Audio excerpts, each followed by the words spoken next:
नमस्कार दोस्तों, स्वागत है आपका स्टडी पाठशाला में। आज हम डिस्कस करेंगे यूपीएससी पीवाईक्यूज इंडियन इकोनॉमी के। और इंडियन इकोनॉमी एक ऐसा सब्जेक्ट है जिसमें आपका कंसेप्ट की क्लियरिटी है, तो इन क्वेश्चंस को आप इजीली अटेम्प्ट कर पाएंगे। क्वेश्चन की तरफ चलते हैं। आपका फर्स्ट क्वेश्चन है, which one of the following is likely to be the most. Most word पे जाना है, एक्सट्रीम वर्ड है ये, most inflationary in its effect. तो सारे इन्फ्लेशनरी इफेक्ट हैं इसमें, बट इसमें क्वेश्चन में यूपीएससी पूछ रहा है जो मोस्ट इफेक्टिव है वो बताना है हमें। तो फर्स्ट ऑप्शन है repayment of public debt. Public debt का रीपेमेंट करना, यानी बैंकों के पास जो पैसा आया वो इन्वेस्ट किया, गवर्नमेंट ने ले लिया, वो गवर्नमेंट सिक्योरिटीज देके बैंकों से, अब गवर्नमेंट ने वो इन्वेस्ट कर दिया, तो वो क्या हो गया, बेसिकली पब्लिक का जो पैसा यूज हो रहा है, आपका पीएफ यूज हो रहा है या आपका इंश्योरेंस वाला पैसा यूज हो रहा है, इन्वेस्टमेंट जितना भी आपने किया, म्यूचुअल फंड्स वाला पैसा यूज हो रहा है, तो रीपेमेंट कर दिया गया उस पैसे को, तो इन्फ्लेशन तो होगा उससे, क्योंकि मार्केट में पैसा आ जाएगा।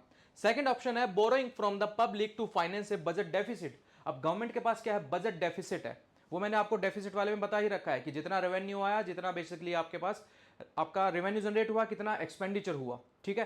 तो डेफिसिट हो रहा है मतलब एक्सपेंडिचर ज्यादा है, उसके बदले में पब्लिक से पैसा लिया जा रहा है, तो वो भी तो मार्केट में ही फॉलो करेगा ना आपका पैसा, तो ये ऑप्शन भी हो सकता है।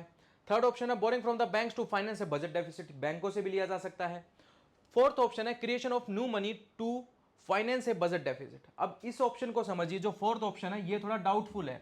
रीजन आप देखेंगे, first option, second option, third option, तीनों ऑप्शंस में आप देखेंगे कोई भी एक्स्ट्रा मनी नहीं है। फॉर एग्जांपल 100 रुपए है मार्केट में, वही सर्कुलेट हो रहे हैं, ये गवर्नमेंट के पास आ गया, फिर बैंकों के पास आ गया, फिर पब्लिक के पास आ गया, फिर से गवर्नमेंट के पास आ गया, टैक्स की फॉर्म में, किसी की भी फॉर्म में भी।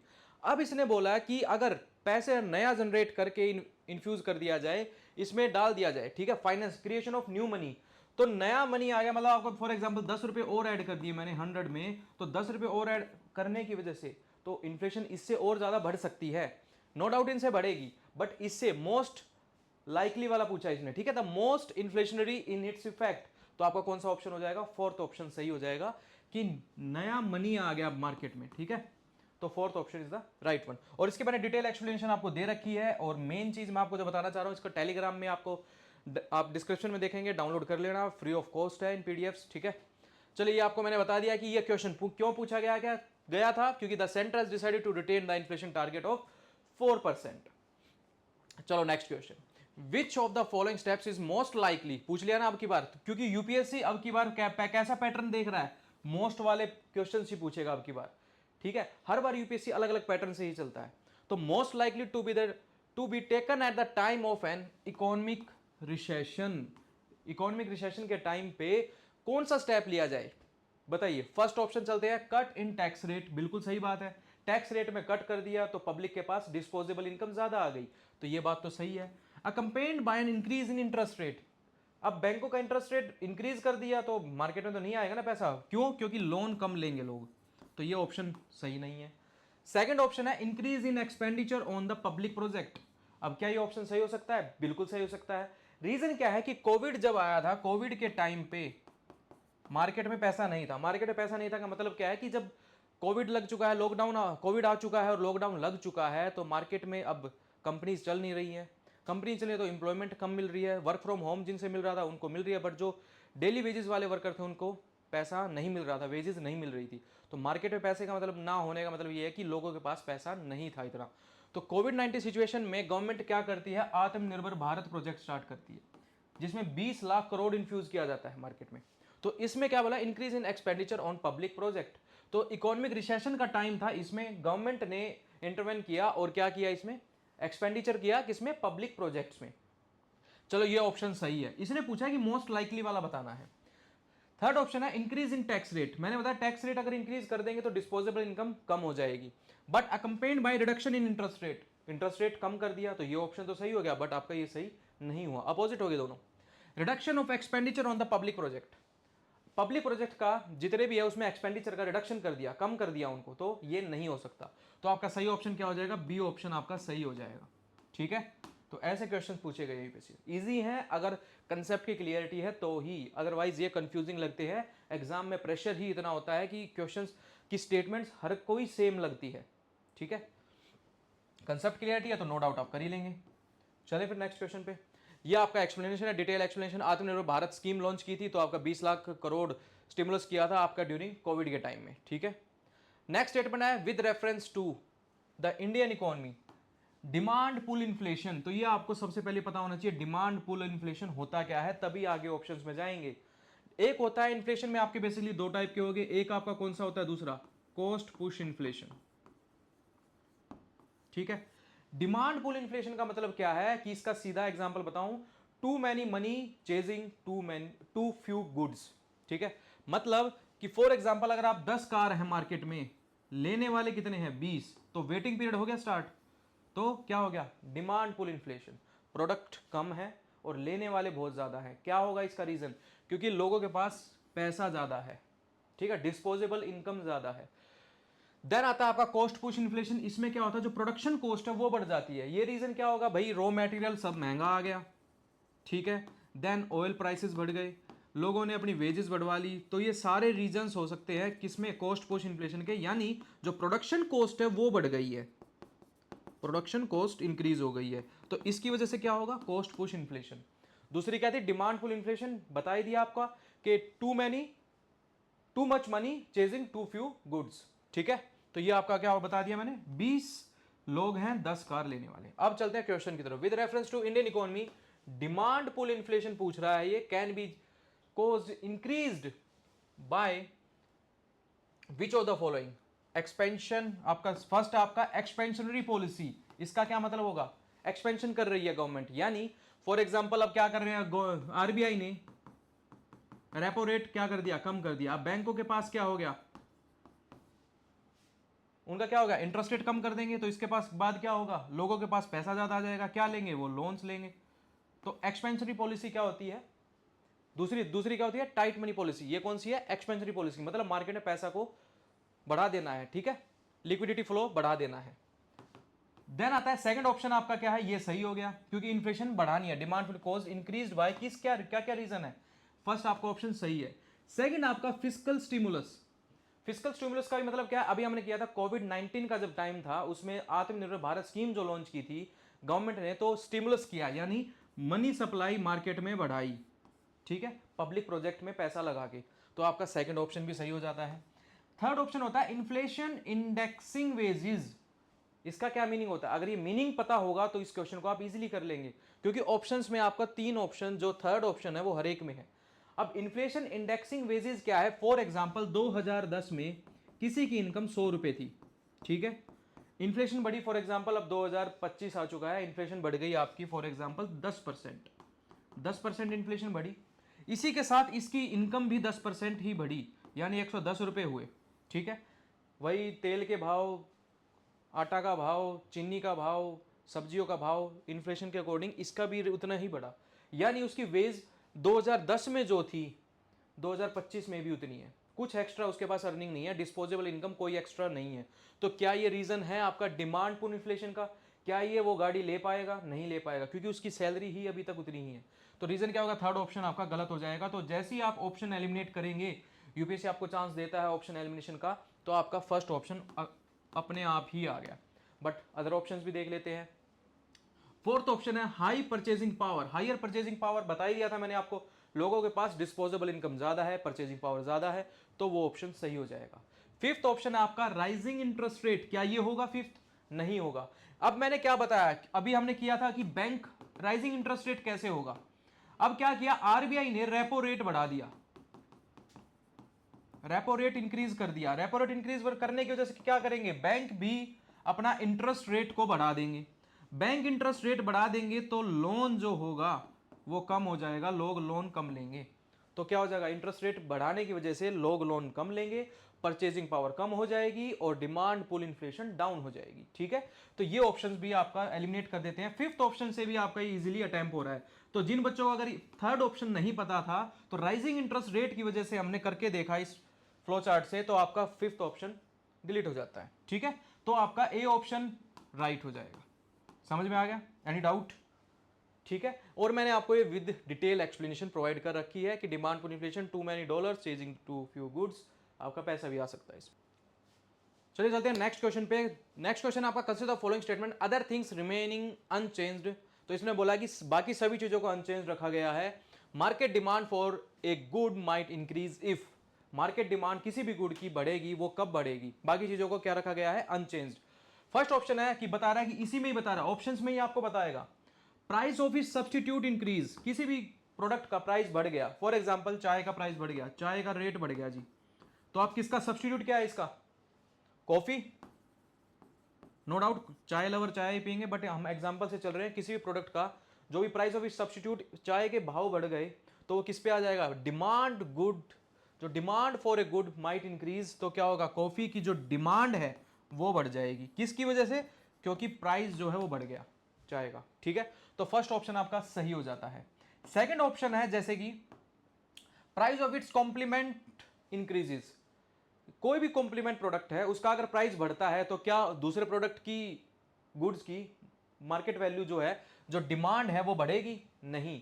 रीजन क्या है कि फॉर एग्जांपल आप ले लीजिए, किसका लीजिए, ब्रेड का ले लीजिए, ठीक है, ब्रेड एंड बटर ले लीजिए, ब्रेड का अगर रेट बढ़ रहा है तो आप किसके, दूसरे सब्स्टिट्यूट पे चले जाएंगे, ठीक है, वड़ा पाव खा लेंगे, तो ब्रेड का बढ़ रहा है तो बटर क्या डिमांड बढ़ेगी, बटर का इसका यूज होता है, कॉम्प्लीमेंट गुड्स होते हैं जो एक साथ यूज किए जाते हैं, ठीक है। तो ब्रेड का अगर प्राइस बढ़ा है तो क्या market demand of goods might increase, क्या बटर के रेट बढ़ेंगे, नहीं, क्योंकि वो बटर ही नहीं खाएगा, ब्रेड ही नहीं खाएगा वो। हाँ, इसका कॉम्प्लीमेंट का जो प्रोडक्ट है उसका प्राइस फॉल होता तो नो डाउट बटर का डिमांड बढ़ जाती, ठीक है। तो ये सारी चीजें, market demand of goods might increase नहीं होगा, तो सेकंड ऑप्शन आपका गलत हो जाता है, price of its complement increase, no. Then आता है the good is an inferior good, low quality product है, ठीक है, आप कपड़ों को ले लीजिए example, and the income of the consumer increases, income अगर कंज्यूमर की बढ़ रही है तो क्या वो इंफीरियर गुड्स पे जाएगा, नहीं जाएगा, ठीक है।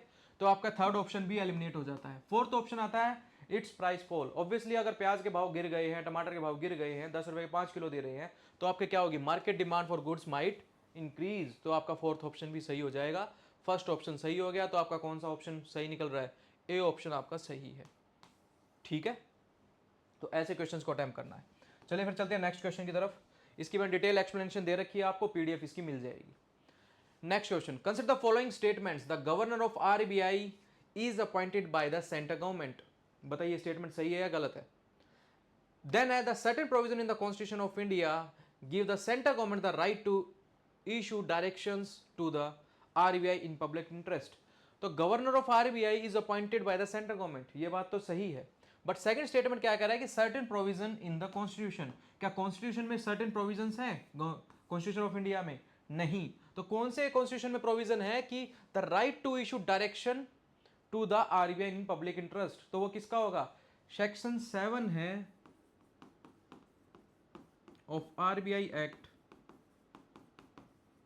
1934 में क्या एम्पावर किया जाता है, सेंट्रल गवर्नमेंट को एम्पावर किया जाता है कि to issue the direction to the RBI in public interest, right. तो ये आपका सेकंड स्टेटमेंट हो जाती है गलत, कॉन्स्टिट्यूशन में मेंशन नहीं है। थर्ड स्टेटमेंट है the governor of RBI draws his power from the RBI act 1934, ये आपकी सही स्टेटमेंट है, थर्ड स्टेटमेंट सही है, फर्स्ट स्टेटमेंट सही है। तो जैसे ही सेकंड स्टेटमेंट गलत हो जाती है, तो आपको पता है कॉन्स्टिट्यूशन में कहीं भी मेंशन नहीं है, आप पॉलिटी पढ़ी है आपने, ठीक है, कहीं भी मेंशन नहीं है आरबीआई के बारे में, कोई सर्टेन प्रोविजंस नहीं है, तो जैसे ही सेकंड ऑप्शन आप एलिमिनेट करेंगे तो आपका सी ऑप्शन अपने आप में ही आ गया, ठीक है। तो ऐसे क्वेश्चंस को आपको अटेम्प्ट करना है, इसकी डिटेल एक्सप्लेनेशन देखनी है तो वो मैंने आपको प्रोवाइड कर ही रखी है, ठीक है। तो डिटेल एक्सप्लेनेशन है, इसमें आपका फर्स्ट क्या कह रहा है कि सेक्शन 8(1) आरबीआई एक्ट क्या कहता है, 1934 द सेंट्रल गवर्नमेंट अपॉइंट करती है governor up to 4 deputy governors, all are part of the central board of RBI. Second statement incorrect हो जाती है क्योंकि section 7 of RBI act empower करता है सेंट्रल गवर्नमेंट को। थर्ड स्टेटमेंट आपकी सही होती है, RBI act governor has the power to general superintendence and the direction over the RBI affairs, right. चलते चलते हैं नेक्स्ट क्वेश्चन पे, with reference to urban cooperative banks in India consider the following statements, बताइए। First है they are supervised and regulated by local boards set up by the state government, बताइए। नहीं, ये आपकी सही स्टेटमेंट नहीं है। They are supervised and regulated by local board, no, local board नहीं आएगा, इसमें आएगा क्या, urban bank department of RBI, ठीक है। तो ये आपकी स्टेटमेंट गलत हो जाती है। तो फर्स्ट स्टेटमेंट जैसे ही गलत हुई हम क्या करेंगे, एलिमिनेशन टेक्निक का यूज करेंगे, तो आपका बी ऑप्शन अपने आप में आ गया। बट चलिए सेकंड ऑप्शन में चलते हैं, they can issue equity shares and preference share, obviously अगर आरबीआई डायरेक्शन देता है, आरबीआई की अप्रूवल मिलता है तो ये कर सकते हैं ये चीज। They were brought under the preview of banking regulation act 1949 through an amendment in 1966। तो यह स्टेटमेंट भी सही है अर्बन कोऑपरेटिव बैंक से रिलेटेड। तो आपका फर्स्ट स्टेटमेंट तो गलत हुआ, सेकंड स्टेटमेंट आपका सही हुआ, थर्ड भी सही हुआ। तो ऑप्शन क्या हो जाएगा अपने आप में, आपका बी ऑप्शन सही निकलेगा। ठीक है, तो आपका सेकंड एंड थर्ड स्टेटमेंट सही है, फर्स्ट आपका इनकरेक्ट हो गया। डन। चलो फिर next question. In India the central banks function as the lender of last resort. ठीक है, usually refers to which of the following. Lender of the last resort का क्या मतलब है कि जब जरूरत है, अब क्राइसिस आ गया किसमें, किसी भी बैंक में, इवन गवर्नमेंट में भी आता था तो न्यू करेंसी करता था, पर करता था आरबीआई, अब नहीं करता है। ठीक है, हेल्प कर देता है। Lending to trade and industry bodies, जो इंडस्ट्री की बॉडीज हैं, when they fail to borrow from the other sources. Other sources में आपका बैंक्स आ गया। क्या है ऐसा कोई प्रावधान कि वो डायरेक्ट आरबीआई से ले पैसा? नहीं, बैंकों से ले सकते हैं, कोई इंश्योरेंस से ले सकते हैं, कहीं भी बाहर से कोई भी फाइनेंशियल इंस्ट्रूमेंट करके या शेयर मार्केटिंग से, और आपका आईपीओ निकाल के कर सकते हैं। बट कहीं आरबीआई का जिक्र आया है? कभी भी नहीं आया है। तो ये स्टेटमेंट आपकी गलत हो जाती है। Providing liquidity to the banks having a temporary crisis. Providing liquidity to the banks having a temporary crisis. Temporary crisis के टाइम में बैंकों को करता है हेल्प। यस, तो ये स्टेटमेंट सही हो जाती है क्योंकि ये आरबीआई का ही फंक्शन है, लेंडर ऑफ लास्ट रिसोर्ट। ठीक है, तो ये बैंकों को हेल्प करता है। तो आपका सेकंड ऑप्शन सही हो गया। थर्ड ऑप्शन है lending to the government to finance budgetary deficit. पहले करता था, अब नहीं करता है। ठीक है, तो आपका थर्ड ऑप्शन भी एलिमिनेट कर देते हैं। तो आपका second option is the only answer. तो आपका क्या हो जाएगा? B option is the right one. ठीक है, ये इसके फंक्शंस हैं, आरबीआई के फंक्शंस हैं, ये आपने पढ़े ही होंगे। चलिए, ये आपने देख लेना, की पॉइंट्स आपके करेक्शन देख लेना। ओके, देन नेक्स्ट क्वेश्चन आता है the money multiplier is an economy increases with which one of the following. ठीक है, मनी मल्टीप्लाई का मीनिंग क्या है? वही, अगर आपने पैसा बैंकों में डाला, बैंक क्या करते हैं? उसको इन्वेस्ट करते हैं। इन्वेस्ट कैसे करेंगे? लोन दे दे के। ठीक है, फिर से लोन दिया, अब वो लोन क्या करेगा? वो मार्केट में जाएगा उस पैसे को लेके कि गाड़ी लेनी है। अब गाड़ी वाला फिर से क्या कर देगा? बैंकों में फिर से जमा कर देगा, फिर से बैंक क्या करेंगे? उसका लोन देंगे। तो ये चीज़ चलती रहती है, मनी मल्टीप्लायर चलता रहता है। तो इसमें क्वेश्चन पूछा है money multiplier is an economy increases with which one of the following. वो बढ़ जाए, कैसे बढ़ेगा? फर्स्ट ऑप्शन है increase in cash reserve ratio in the bank. CRR अगर बढ़ गया, सीआरआर बेसिकली होता क्या है? कैश रिजर्व करना पड़ता है, कैश की फॉर्म में, किसके पास? आरबीआई के पास करना पड़ता है। तो ये कह रहा है कि ये बढ़ा दिया जाए, तो क्या बैंकों के पास जब पैसा कम हो जाएगा तो मनी मल्टीप्लायर हो पाएगा? नहीं। तो ये आपका ऑप्शन गलत हो गया। सेकंड ऑप्शन है increase in statutory liquidity ratio. Same चीज है, सीआरआर आपका एसएलआर बढ़ा दिया है, तो एसएलआर बढ़ाने की वजह से क्या होगा? बैंकों के पास फिर से पैसा कम हो जाएगा। तो ये स्टेटमेंट भी गलत हो गई। Increase in banking habit of the people, ये सही स्टेटमेंट है क्योंकि जितने लोग फाइनेंशियल इंक्लूजन होगा, तो मोदी जी क्या कह रहे हैं? यही तो कह रहे हैं कि ज़्यादा ज़्यादा बैंक अकाउंट ओपन करें और ज़्यादा ज़्यादा बैंकों में पैसा जमा कराएं घर की बजाय, ताकि उसको री इन्वेस्ट किया जा सके, तो वही मनी मल्टीप्लाई किया जा सके। तो ये स्टेटमेंट आपकी सही है। Fourth statement increase in population of the economy of the country, no, ये आपका गलत हो गया है। तो आपका सही ऑप्शन क्या होगा? C option is the right one. Easy था ये क्वेश्चन। चलिए नेक्स्ट क्वेश्चन। नेक्स्ट आपका which one of the following effects of the creation of the black money in India has been the main cause. पूछ लिया ना इसने main cause, बाकी सभी है, सारे कॉजेज हैं, बस इसने मेनली पूछा है कि the main cause of worry. Main cause क्या है और the worry to the government of India? कौन सा है मेन कॉज? सबसे पहला है diversion of the resources to purchase of real estate and investment in luxury houses. देखा है, जितना भी ब्लैक मनी होता है क्या यूज होता है उसका? रियल एस्टेट में पैसा यूज कर लिया, प्रॉपर्टीज खरीद ली और घर बना लिए बढ़िया बढ़िया। ठीक है, तो ये तो हो सकता है। Second option investment in unproductive activities, purchasing of precious stones, jewelleries, goods, ये भी ऑप्शन हो सकता है। थर्ड ऑप्शन है large donation to the political parties and growth of regionalism, ये भी हो सकता है। फोर्थ ऑप्शन है loss of revenue to the state exchequer due to the tax evasion. ये ऑप्शन क्यों है main cause? Fourth option, reason क्या है? क्योंकि जब स्टेट के पास जितना पैसा आएगा टैक्स की फॉर्म में, उसको पब्लिक इंफ्रास्ट्रक्चर में ही तो यूज किया जाएगा, पब्लिक के लिए ही तो यूज किया जाएगा पैसा। अब ये पैसा है ही नहीं, टैक्स कम हो गया है, टैक्स कम हो गया तो पब्लिक के लिए पैसा यूज नहीं होगा। ठीक है, फिस्कल स्टिमुलस करना है, फिस्कल डेफिसिट बढ़ता जा रहा है, तो क्या होगा? लॉस ऑफ रेवेन्यू होगा गवर्नमेंट का। ठीक है, राइट। तो ये आपका फोर्थ ऑप्शन सही हो जाता है।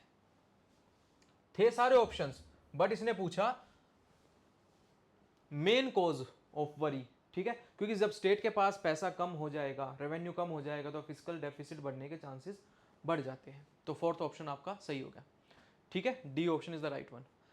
चलिए चलते हैं नेक्स्ट क्वेश्चन पे। आपका have consider the following statement the effect of devaluation of A currency. Devaluation का क्या मतलब होता है कि रुपए की वैल्यू गिरा दे। For example $1 is equal to your 80 rupees, ठीक है। अब मैंने इसकी वैल्यू गिरवा दी, गवर्नमेंट ने, मतलब ऑब्वियसली आरबीआई ने, तो क्या करेंगे 85 हो गया। अब वैल्यू जैसे ही गिरी, अब इससे क्या होगा, एक्सपोर्ट बढ़ेंगे। रीजन क्या है एक्सपोर्ट बढ़ने के, एक्सपोर्ट इंक्रीज होगा। क्यों? क्योंकि अभी पहले कितना मिल रहा था, $1 पे 80 रुपए मिल रहे थे, अब कितने मिल रहे हैं, 85 रुपीज मिल रहे हैं, तो एक्सपोर्ट इंक्रीज हो जाएगा। तो improve the competitiveness of domestic exports in the foreign market. ये कई बार करना पड़ता है, डिवैल्यू करनी पड़ती है अपनी इंडियन करेंसी की, ताकि एक्सपोर्ट बढ़ सके। मार्केट में जो जो इंटरनेशनल मार्केट है, फॉरेन मार्केट है, उसमें अपना मैक्सिमम एक्सपोर्ट जा सके, ठीक है, कॉम्पिटिटिवनेस हो सके। तो फर्स्ट आपका ऑप्शन सही हो गया। सेकंड है increase the foreign value of the domestic currency. क्या फॉरेन वैल्यू बढ़ रही है? नहीं, वो तो वैल्यू गिर रही है ना, डीवैल्यू कर दिया गया है। तो ये स्टेटमेंट आपकी गलत हो जाती है। सेकंड स्टेटमेंट जैसे ही गलत देखते हैं ऑप्शन एलिमिनेट करके, तो फर्स्ट ऑप्शन आपका ऑलरेडी सही था, तो ए ऑप्शन तो आ गया। तो थर्ड देखिए, improve the trade balance, no, balance of trade जो होता है गुड्स कम हो जाएगा। अब आप कहेंगे सर एक्सपोर्ट तो बढ़ रहा है, बट जो फॉरेन, अब मैं कह रहा हूं ऑयल का प्राइस वो भी तो बढ़ गया, क्योंकि अब पहले कितने का बढ़ रहा था 80 का, अब कितने का बढ़ रहा है 85 का। नो डाउट एक्सपोर्ट बढ़ रहा है, बट जो फॉरेन जो प्रोडक्ट्स है जो इंडिया में आ रही हैं, जो हम ट्रेड कर रहे हैं इंडिया में, आपका बैलेंस ऑफ ट्रेड देखिए, ठीक है, वो डेफिसिट, जो करंट अकाउंट डेफिसिट है वो बढ़ रहा है साथ साथ। तो आपका improve the trade balance, no, तो आपका थर्ड स्टेटमेंट भी गलत हो जाता है। तो first option is the right one और आपका ए ऑप्शन सही हो जाएगा, ठीक है। चलो फिर नेक्स्ट क्वेश्चन पे। आपका बता दिया बैलेंस ऑफ ट्रेड, बता दिया difference between the country export and import over the period, और इसमें क्या बोला, वैल्यू में बूस्ट एक्सपोर्ट, ऑब्वियसली बूस्ट करेगा एक्सपोर्ट को, बट जो डेट बर्डन है, फॉरेन लोन्स लिए हैं, रीपेमेंट करनी है, ऑयल प्राइसेस हैं, वो सारी चीजें बढ़ जाएंगी, ठीक है। चलो next question. Consider the following statement, जो फॉरेन करेंसी कन्वर्टेबल बॉन्ड है, foreign institutional investment with certain conditions हैं, ग्लोबल डिपॉजिटरी रिसिट्स हैं, और आपका नॉन रेजिडेंट एक्सटर्नल डिपॉजिट्स हैं। विच one of the following can be included in the foreign direct investment. FDI में कौन कौन से, क्या बोल रहा है कि इसमें इंक्लूड किया जाएगा। तो फर्स्ट आपका सही है, फॉरेन करेंसी कन्वर्टेबल बॉन्ड्स, ठीक है, और एफआईआई सर्टेन कंडीशन, सही है। थर्ड ऑप्शन है आपका ग्लोबल डिपॉजिटरी रिसीट्स। ये होता क्या है, फॉर एग्जांपल कोई भी कंपनी है, कंपनी को इंटरनेशनल मार्केट से पैसा उठाना है, तो क्या करेगी कंपनी, कैपिटल लेना है, ठीक है, तो ये किसके पास जाएगी, डिपॉजिटरी बैंक के पास जाएगी। डिपॉजिटरी बैंक के पास जाने के बाद क्या करेगी कि मुझे इंटरनेशनल मार्केट से पैसा उठाना है। अब ये बैंक क्या करेगा, इशू करेगा क्या, जीडीआर, जीडीआर इशू करेगा जो ट्रेड करेंगी इंटरनेशनली। तो ये होता है ग्लोबल डिपॉजिटरी रिसीट्स, तो ये एफडीआई का पार्ट है। फोर्थ ऑप्शन है आपका नॉन रेजिडेंट एक्सटर्नल डिपॉजिट। ये किसका पार्ट हो गया, ये आपका हो गया किसका, एक्सटर्नल डेट का, ना कि फॉरेन डायरेक्ट इन्वेस्टमेंट का, ठीक है। तो फोर्थ ऑप्शन आपका गलत हो जाता है। जैसे ही आपका फोर्थ ऑप्शन हुआ है, एलिमिनेट किया हमने, थर्ड ऑप्शन अपने आप में एलिमिनेट हो गया, थर्ड सही है, सेकंड सही है, फर्स्ट सही है, तो आपका A option is the right one, ठीक है। तो ऐसे एलिमिनेट करना है। अब इनमें आपको पता होता तो ही क्वेश्चन को कर पाते आप। चलिए नेक्स्ट, तो 1 2 3 आपका करेक्ट ऑप्शन हो जाते हैं। नेक्स्ट है Indian government bond yield are influenced by which of the following, actions of the United State Federal Reserve, action of the Reserve Bank of India, inflation and short term interest rate. तो कह रहा है कि Indian government की bond yield are influenced by. अब bond yield होता क्या है, फॉर एग्जांपल आपके पास कोई भी कैपिटल है, ठीक है, आपने इन्वेस्ट किया, इन्वेस्ट के बदले में आपको क्या मिलता है, इंटरेस्ट रेट मिलता है, अगर आपने एफडी करवाई बैंक में तो।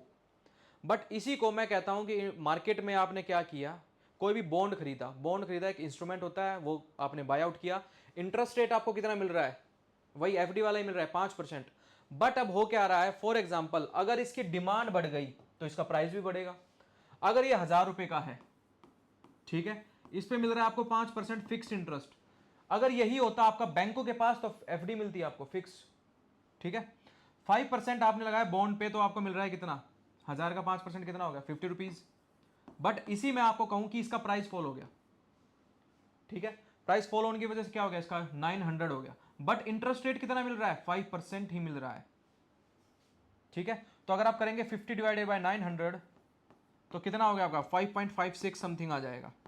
यानी आप देखेंगे इसमें आपको मिल रहा था पहले 5%, अब मिल रहा है 5.56%, यानी बॉन्ड यील्ड बढ़ गया, इंक्रीज हो गया। ठीक है, ये डिफरेंस है आपका फिक्स डिपॉजिट में। अब फिक्स्ड में क्या रहेगा, आपकी 1000 की वैल्यू सेम रहेगी और 5% आपको इंटरेस्ट मिलता रहेगा। जबकि अगर आप दूसरी कंडीशंस देखेंगे, या तो इस बॉन्ड का रेट बढ़ गया, डिमांड बढ़ रही है तो इसका रेट बढ़ जाएगा, डिमांड घट रही है तो इसका रेट घट जाएगा, या किसी को अर्जेंटली मार्केट उससे निकलना है बॉन्ड से तो वो सस्ते रेट में फटाफट निकाल के एग्जिट कर लेगा, तो वो क्या करेगा 900 पे, पर इंटरेस्ट रेट तो उतना ही मिल रहा है 5%, तो ये देखेंगे आप 5.56 हो गया। यानी 56 होने की वजह से क्या होगा, 0.56 जो डिफरेंस आया वो क्या है, बॉन्ड यील्ड इंक्रीज हो गया। ठीक है, डिक्रीज भी हो जाता है, इंक्रीज भी होता है, वो आपका किस पे डिपेंड करेगा, इन्फ्लेशन पे डिपेंड करेगा, डिमांड पे डिपेंड करेगा, रिसेशन पे डिपेंड करेगा, ये सारी चीज डिपेंड करती है। तो आपका पूछा action of the United State Federal Reserve, action होगा तो ऑब्वियसली अब मार्केट में कुछ भी उछाल आ गया फॉरेन में तो आप बॉन्ड का प्राइस भी गिर सकता है और बढ़ भी सकता है, तो ऑब्वियसली इसने बोला इन्फ्लुएंस्ड बाय, तो ये स्टेटमेंट भी सही है। Second, action of reserve Bank of India, कोई भी एक्शन लेती है बैंकों के ऊपर या कोई भी एक्शन लेती है आरबीआई, तो उससे भी ऑप्शन हो सकता है। Inflation and short term interest rate, इस पे भी हो सकता है। तो तीनों ऑप्शन आपके सही हो जाते हैं, तो इसका ऑप्शन क्या हो जाएगा, डी ऑप्शन सही होगा। बट अगर इसमें आपको पता होता बॉन्ड यील्ड होता क्या है तो ही ऑप्शन समझ में आएगा। इन्फ्लेशन बढ़ी तो क्या होगा, बॉन्ड की डिमांड बढ़ेगी, उसकी वैल्यू बढ़ती जाएगी। ठीक है, शॉर्ट टर्म इंटरेस्ट रेट चाहिए किसी को, जल्दी जल्दी एग्जिट लेना है तो बॉन्ड का प्राइस भी गिर सकता है। Action of the Reserve Bank of India, reserve Bank of India ने कोई भी एक्शन लिया, यूनाइटेड स्टेट फेडरल रिजर्व ने कोई एक्शन लिया, तो उससे क्या होगा, बॉन्ड यील्ड पे इन्फ्लुएंस होगा ही होगा। तो आपका डी ऑप्शन सही हो जाएगा। ठीक है, तीनों स्टेटमेंट आपकी सही हो जाएगी। तो ये थे आपके यूपीएससी के मेन पीवाईक्यूज 2021 के, और इसकी पीडीएफ मैं आपको प्रोवाइड कर दूंगा, आप जाके डाउनलोड कर सकते हैं। तो thank you and have a nice day.